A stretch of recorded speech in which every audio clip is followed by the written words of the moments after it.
Tumsifu Yesu Kristo. Uhuru wa Yesu. Mola yaseba tuitikie wote. Myesu. Roho Mtakatifu wa Yesu ananena na ulimwengu. Pinga ushoga na roho zote za kuzimu na kuziombea kwa jina la Yesu. Lakini pinga roboti aliyeingia duniani kwa kisingizio cha kukua kwa sayansi na teknolojia. Ni sanamu huyo.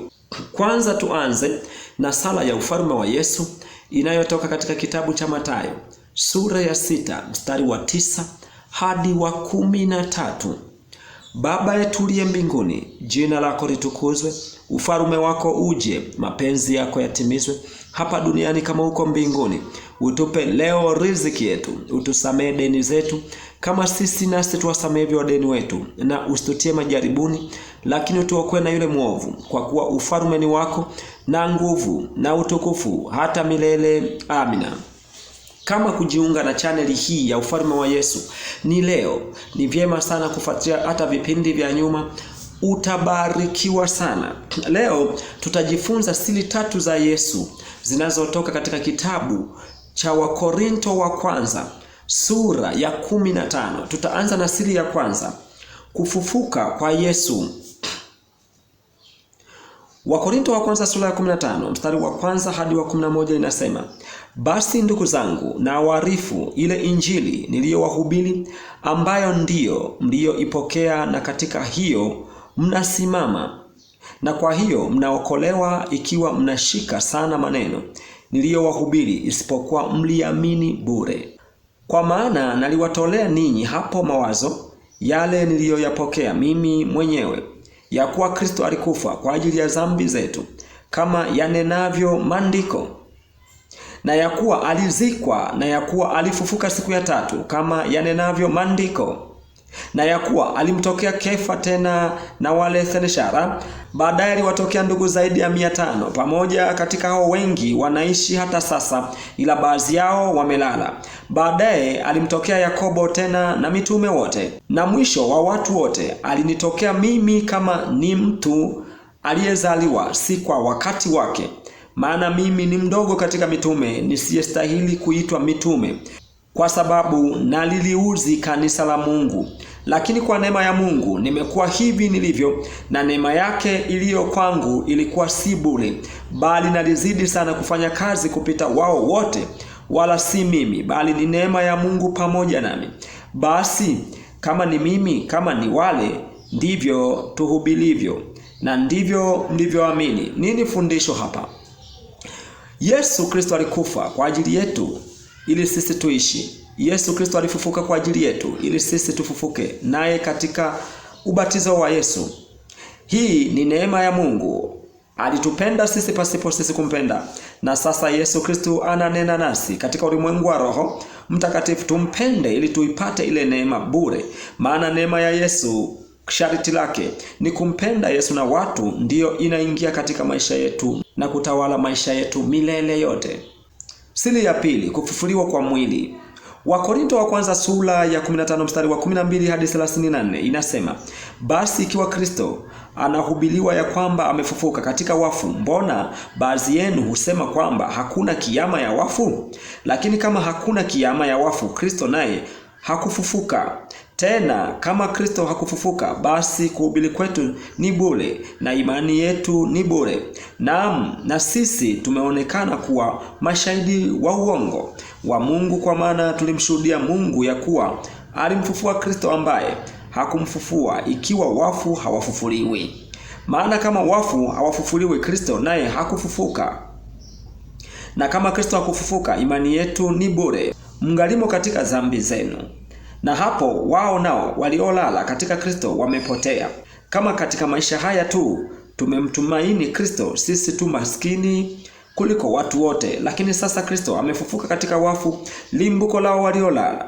Maana kwa kuwa mauti liletwa na mtu, kadhalika na kiyama ya wafu liletwa na mtu. Kwa kuwa kama katika Adamu wote wanakufa, kadhalika na katika Kristo wote watahuishwa.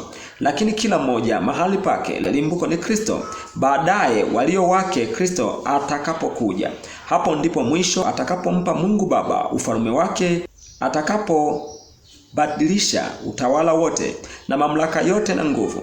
Maana sharti amiliki yeye, hata awaweke maadui wake wote chini ya miguu yake. Adui wa mwisho atakayebatilishwa ni mauti, kwa kuwa alivitiisha vitu vyote chini ya miguu yake. Lakini atakaposema vyote vimetiishwa, ni dhahiri ya kuwa yeye aliyemtiisha vitu vyote hayumo.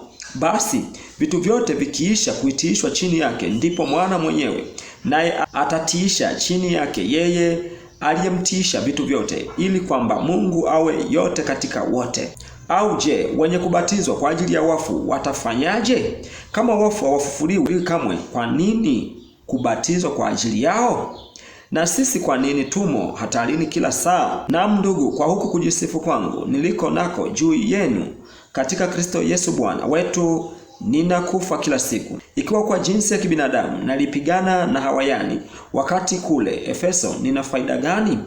Wasipofufuliwa wafu, na tule na tunywe, maana kesho tutakufa. Msidanganyike, mazungumzo mabaya huharibu tabia njema. Tumieni akili kama ipasavyo, wala msitende dhambi, kwa maana wengine hawamjui Mungu. Ninanena hayo niwafedheheshe.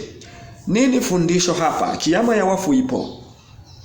Na kama hakuna kiama ya wafu, hata Yesu Kristo hakufufuka, na kuhubiri kwetu sisi tulio wake ni bure.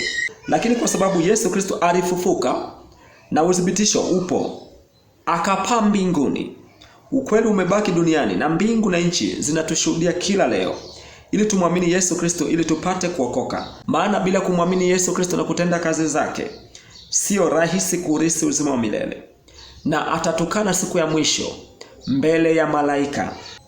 Sifa za mwili wa ufufuko. Wakorintho wa kwanza sura ya 15 mstari wa 35 hadi 58. Lakini labda mtu atasema, wafufuliwaje wafu, nao huja kwa mwili gani? Ewe mpumbavu, uipandayo haihuhiki isipokufa, nayo uipandayo huipandi mwili ule utakao kuwa, ila chembe tupu, ikiwa ni ya ngano au nyingineyo. Lakini Mungu huipa mwili kama apendavyo, na kila mbegu mwili wake. Nyama yote si nyama moja, ila nyingine ni ya wanadamu, nyingine ya hayawani, nyingine ya ndege, nyingine ya samaki. Tena kuna miili ya mbinguni na miili ya duniani, lakini fahari yake ile ya mbinguni ni mbali, na fahari yake ile ya duniani ni mbali.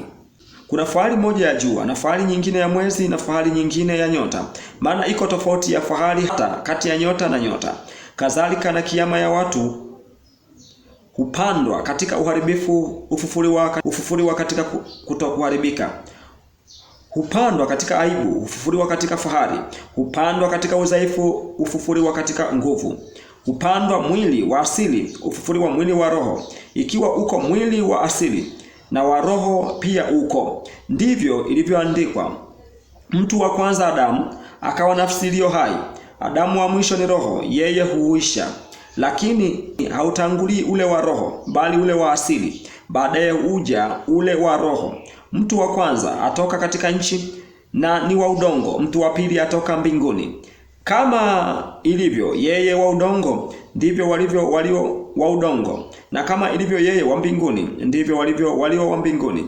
Na kama tulivyoichukua sura yake yule wa udongo, kadhalika tutaichukua sura yake yeye aliye wa mbinguni. Ndugu zangu, nisemayo ni haya, ya kuwa nyama na damu haziwezi kurithi ufalme wa Mungu, wala uharibifu kurithi kutokuharibika. Angalieni, nawaambia ninyi siri, hatutalala sote, lakini sote tutabatilika kwa dakika moja, kufumba na kufumbua, wakati wa parapanda ya mwisho. Maana parapanda italia, na wafu watafufuliwa, wasiwe na uharibifu, nasi tutabadilika. Maana sharti huu uharibikao uvae kutokuharibika, nao huu wakufa uvae kutokufa. Basi huu uharibikao utakapovaa kutokuharibika, na huu wakufa utakapovaa kutokufa, hapo ndipo litakapokuwa lile neno lililoandikwa, mauti imemezwa kwa kushinda. Kuwapi ewe mauti kushinda kwako? Uwapi wewe mauti uchungu wako? Uchungu wa mauti ni dhambi, na nguvu za dhambi ni torati. Lakini Mungu na ashukuriwe, atupaye kushinda kwa Bwana wetu Yesu Kristo. Basi ndugu zangu wapendwa, muimarike, msitikisike, mkazidi sana kutenda kazi ya Bwana siku zote, kwa kuwa mwajua ya kwamba taabu yenu siyo bure katika Bwana. Nini fundisho hapa? Kuna miili ya mbinguni na miili ya duniani. Fahari yake miili ya mbinguni iko juu sana kuliko miili ya duniani. Miili ya mbinguni haizeeki wala haiharibiki na ina uwezo mkubwa, yani wa kimungu. Watu wote hawatakufa bali wengine watakutwa ni wazima siku ya kiyama. Pia hao watavikwa miili ya mbinguni isiyoharibika, wale wateule wa Mungu tu. Kumbuka, jambo la unyakuo litafanyika kwa dakika moja katika ulimwengu wa roho, duniani kote, juu ya mataifa yote, ulimwengu yani kufumba na kufumbua. Hivyo Yesu Kristo anasema tuimarike sote tulio ndani ya Yesu Kristo, na tusichoke kutenda mema na kuwavuta wengine ambao bado wako nyuma yetu, maana saa ya wokovu ni fumbo kubwa. Mfano wake ni gharika ya maji ya Nuhu. Mvua ilianza mwezi wa pili, wakati dalili ya mvua nyingi haikuwepo. Asanteni sana kwa kunisikiliza. Ombi la leo: Yesu Kristo, Bwana wa ufufuo, tukumbuke watu wako wote duniani, tuifikie kweli yako ili tupate kuokoka sasa na siku ya kiyama. Amina. Asanteni kwa kunisikiliza. Mungu ibariki Tanzania, Mungu ibariki dunia yote na mataifa yote duniani. Amina.